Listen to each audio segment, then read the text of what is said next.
If you had to describe Goa in one word, what would it be? It's a vibe. It's not a place. Give me a piece of Goa.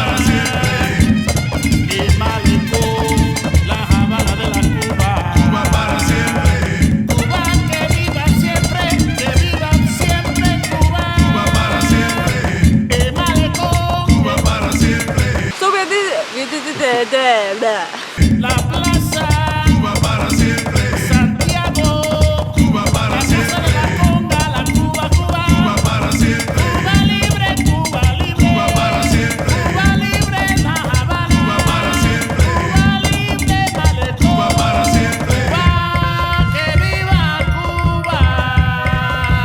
Cuba para siempre. Cuba libre, que viva Cuba, Cuba para siempre. Celebrando Cuba libre, Cuba para siempre. Celebrando Cuba libre, Cuba para siempre. Celebrando Cuba libre, Cuba para siempre. Celebrando Cuba libre, Cuba para siempre. Cuba libre. देखो अगर आगे के व्लॉग नहीं आए मतलब हम बह गए होंगे.